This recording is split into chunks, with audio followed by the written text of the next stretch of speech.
thing with Kendrick Lamar is the more that you listen, the more that you'll hear. And the more that you watch, the more that you'll see. So I just rewatched the Super Bowl halftime show again, and there's so much shit in this. Let's talk about it. First, I want to point out that his entire Super Bowl stage is a PlayStation controller. And who owns PlayStation? Sony? Where's Drake signed to? Sony. So that's the very first button that he's pushing here. Samuel L. Jackson comes out as Uncle Sam, and he starts the game. He says this is America's greatest game. But America's greatest game is actually on halftime, so that's not what he's talking about. Kendrick then opens with a clip of his song GNX, standing on top of his GNX. This man said, "You would not get the picture if I had to sit you for hours in front of the loop."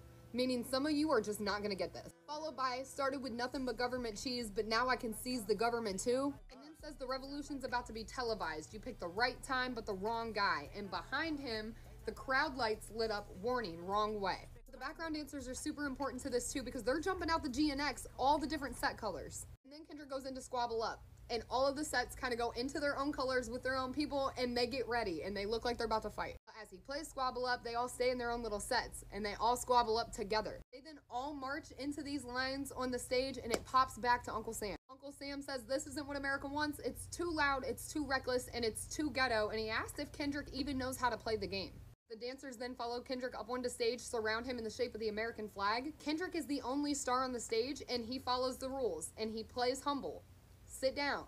Be humble. But at the end of it, he says, "Hold up." And then he goes into DNA, and notice that all the sets behind him are now stepping together. I got loyalty, I got royalty inside my DNA. Dude is reminding himself who he is. He ends this little bit with, "Wish I was, hold up," instead of "wish I was dead." Then this man plays Euphoria, and all the sets are still together in their own colors, but they're all marching in line, and they're all marching towards the same thing, kind of like they're marching into battle. He then says it's KDOT, the fireworks go off, and he transitions into a brand new song that he debuted on the Super Bowl. I could be wrong about that, correct me if I am, but I'm pretty sure it was just debuted at the Super Bowl for the first time, and it's called Man at the Garden. And notice how the background dancers are all posted up like they're on the corner rapping like back in the days in the streets. He's literally taking it back to what he knows. And then he transitions into Peekaboo.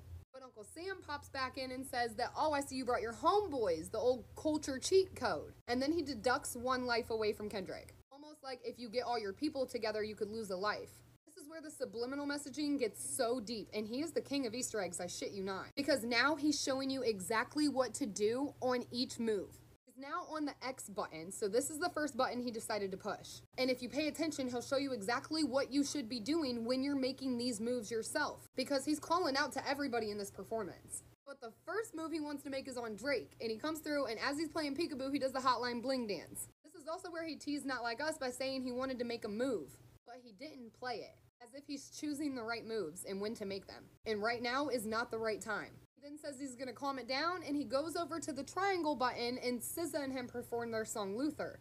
Those lyrics say, "Better days coming for sure, and if it was up to me, I wouldn't give these nobodies no sympathy." And then we move over to the circle button. While they're all circling the circle with each other, the rest of the sets are marching towards the circle button. This is where Kendrick and SZA perform their song All the Stars.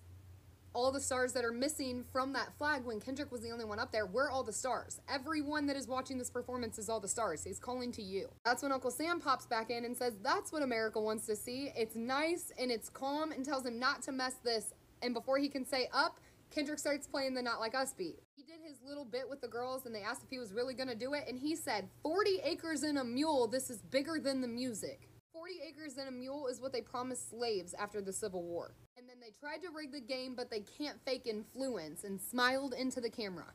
And knowing Kendrick, he could be very influential. He then dragged Drake up and down New Orleans Super Bowl field, smiling straight into the camera when he said, "Say Drake." The crowd screamed A minor while he has a lowercase a on his chain, and the entire dancer spelled out minor. Then he brought out Serena Williams, and she was crip walking on Drake's grave. She's from Compton, she's Drake's ex, and her sister was also unalived in a drive-by shooting involving the Crips. Kendrick is literally saying it doesn't matter what's ever happened before, we gotta come together right now. And he's using Serena Williams in multiple different ways to show that. He then brought out Mustard and played TVs off and turned off the TV on Drake's ass. And the lights in the crowd behind him said game over. And if you were to ask me, I'd say this is most likely a multiplayer game. Could sit you for hours in front of that loop, and some of y'all still won't get this. It's chess, it ain't checkers, and dude is diabolical. So if you hear somebody say that the Super Bowl halftime was trash, They just don't get it.